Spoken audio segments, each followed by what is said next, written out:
punya penyiar, ya kan? Emang lo mau jadi presenter televisi gitu, lo harus belajar olah vokal? Oh tidak. Gak simpel ternyata ya. Yes, gak sekedar hanya ada mic, saya ngobrol, saya baca skrip dan segala macam selesai. Nggak seperti itu. Nggak seperti itu.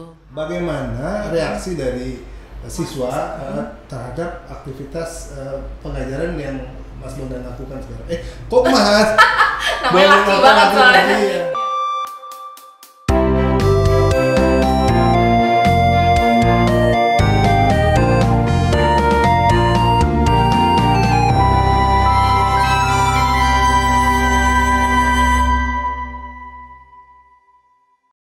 Balik lagi bersama saya Rizal Bright, masih bincang-bincang santai bersama Bondan Okta, seorang voice over talent. Voice over talent. Yes. Saya kadang-kadang suka pangling kalau ngomong bahasa Inggris karena nggak, makanya biar beliau aja yang mention. Pasang les. Paling bisa Mas Rizal, paling jago. Boleh nggak sekarang lo sharing ke gua tingkat ada nggak sih perbedaan ketika lo mengambil voice over itu untuk media konvensional, untuk media digital atau media TV, ada nggak perbedaan? Perbedaannya sebenarnya treatmentnya sama semua Mas. Cuman adalah yang membedakan adalah keinginan dari si klien itu sendiri. Ya kan? Kadang-kadang klien tuh punya perbedaan maunya apa nih gitu. Penyampaiannya seperti apa? Mau yang speednya cepet, ya kan?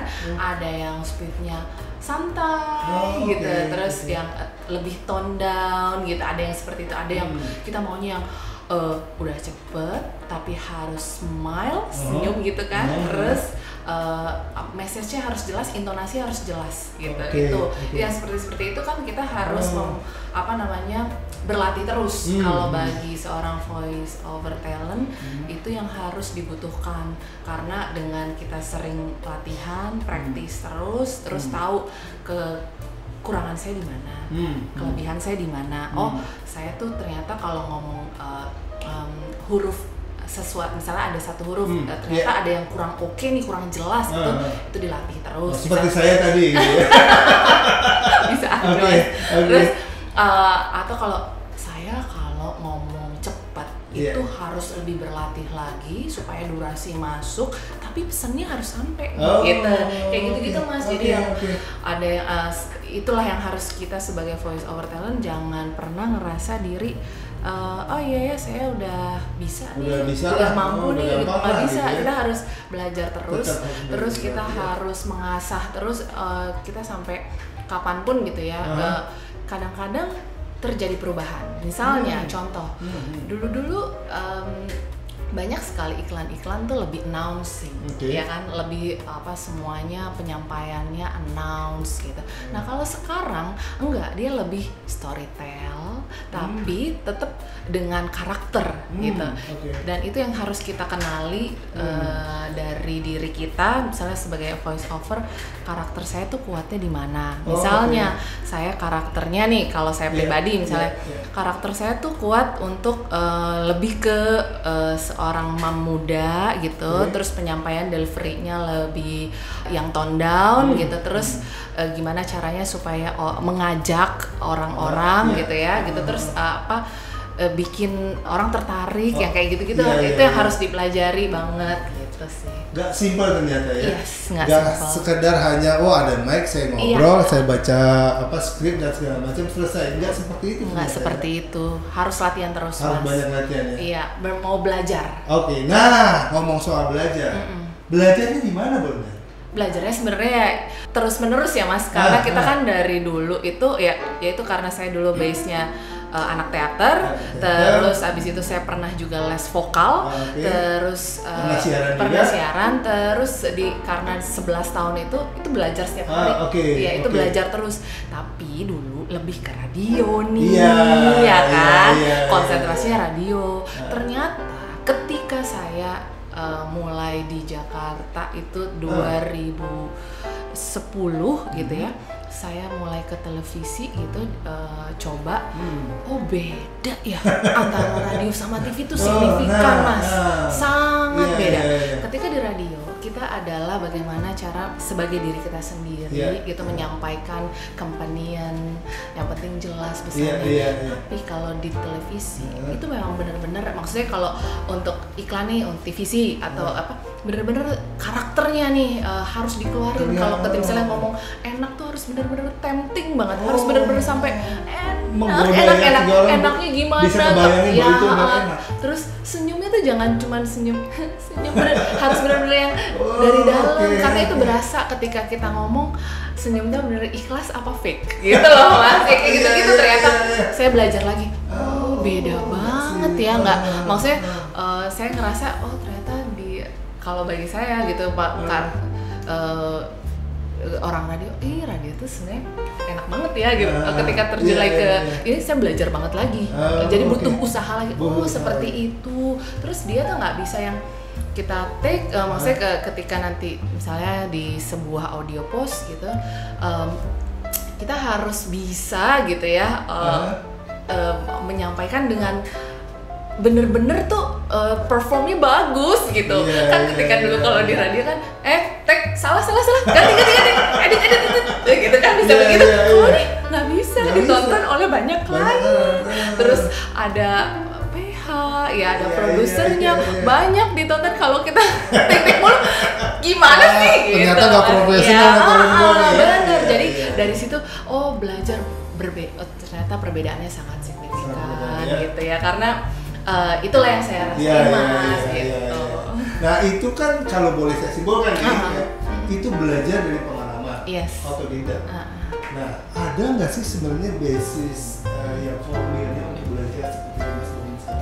Sebenarnya ada. Sekarang ini Mas keren banget loh di universitas, di beberapa universitas khususnya anak Vkom.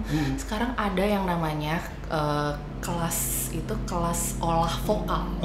Dan kebetulan saya tuh baru tahun lalu tuh saya dapat kesempatan dan dipercaya untuk ngajar. Ngajar kelas olah vokal itu di satu universitas gitu ya. Saya aja sampai saya sampai amazed gitu. Wow, sekarang makin meruncing gitu kan, makin kerucut, makin tajam. Jadi anak-anak muda zaman sekarang, generasi berikutnya itu bisa bener-bener tahu potensi, minat, bakat. Saya tuh misalnya mau jadi YouTuber, mau jadi podcaster, mau jadi penyiar, mau jadi presenter. Olah vokalnya seperti apa nih gitu. Terus mau jadi voice over talent seperti apa nih yang dibutuhkan? Harus tahu dong yang namanya intonasi gitu kan. Harus tahu yang hal-hal yang basic, bagaimana cara diafragma lah, teknik pernafasan seperti itulah. Baik. Ini menarik nih. Saya mengenal seorang Bondan dari dunia radio. Sekarang ketemu lagi ternyata bukan hanya sebagai talent tapi juga sebagai dosen. Masih anak bawang Mas hitungannya. Masih anak bawang tidak adalah seorang. Masih anak kecil lah Mas. Inilah makanya saya senang bersahabat sama Bondan, tadi lo profile high profit. Amin. Tapi berarti kalau ada yang ingin berminat memanfaatkan jasanya Bondan Okta, boleh berhubungan sama Bondan Okta langsung atau melalui saya. Silakan. Saya Mas Panduza sebagai manajer saya juga nih di Bright. Manajer informal. Khusus Bright ya. Iya. Benar, boleh lagi nggak cerita tentang pengalaman dosen tadi? Alhamdulillah Mas, itu responsnya bagus, responsnya baik, dan saya happy banget gitu ngelihat teman-teman, saya nyebutnya teman-teman mahasiswa ini mereka antusias gitu loh dengan kelas olah vokal, karena mereka tahu mereka akan mempergunakan kemana saja. Ini sebagai senjata senjata yang memang harus mereka miliki gitu ya. Betul. Jadi mereka tuh berlatih, walaupun kita waktu itu belajarnya, kita waktu itu masih pandemi ya, gitu kan. Sampai saat ini masih pandemi, jadi online, tapi mereka tetap berlatih tuh. Kalau misalnya yuk, kita sekarang praktis saatnya gini gitu kan. Silakan kalian dengan skrip yang ada coba membaca mereka mau exercise dan hasilnya ada growth-nya gitu, yang tadinya misalnya awalnya malu-malu, terus awalnya belum tahu gimana cara membaca yang benar gitu ya, terus kayak phrasingnya gimana atau belum paham betul, ya lama-lama jadinya mereka karena berlatih terus sekarang makin oke gitu. Jadi mereka tahu karena oh iya ya, ini olah vokal ini penting enggak cuman kalau saya mau jadi presenter doang. Kan tadinya orang-orang berpikiran kalau zaman dulu kan emang mau jadi penyiar, ya kan? Emang mau jadi presenter televisi gitu, lo harus belajar olah vokal. Oh tidak. Sekarang kita kerja harus presentasi dan harus mampu menyampaikan pesan dengan sebaik mungkin ya kan. Kita harus tahu audiensnya siapa, pesannya sampai bagus atau tidak ya kan, seperti itu. Jadi kita harus pahami betul gitu. Akhirnya ya mereka happy dan saya senang sih ngeliat teman-teman ini perkembangannya, mereka mau belajar. Oke. Saya secara nggak langsung juga lagi belajar sebenarnya sama Bondan nih sekarang. Kenapa belajar? Dari tadi, oh iya ya, ternyata menyampaikan sesuatu tuh nggak sesimpel kita ngobrol biasa, tapi harus ada penekanan, kapan itu disampaikan dengan tekanan yang lembut, kapan itu disampaikan dengan tekanan yang keras, betul. Dan ternyata setelah itu kita pelajari dan kita dalami, itu bisa menjadi suatu profesi ya. Iya. Berbicara income dan profesi ini menjanjikan ternyata ya. Alhamdulillah. Ya jelas bisa jadi mandiri seperti Bondan sekarang. Alhamdulillah, semua disyukuri banget ya Mas ya. Karena itu kan melalui proses. Prosesnya cukup lama ya kan. Pendidikannya cukup lama gitu ya di universitas sebelumnya gitu. Sehingga sekarang ya alhamdulillah. Gitu. Low profile, high profit.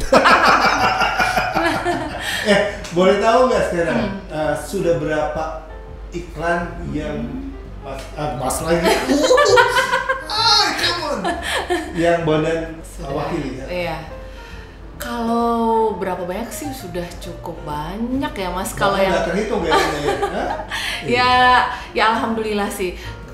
Ya kita nggak sebut merek ya, pokoknya produk-produk susu beberapa brand-brand yang cukup ini alhamdulillah sih tetap gitu dari beberapa tahun yang lalu gitu ya. Itu juga memang karena ya dari dulu tuh Mas, dari zaman tahun 2007 itu saya saya di produk susu yang inisialnya nih boleh deh ya, D. Nah itu tuh sampai saat ini itu.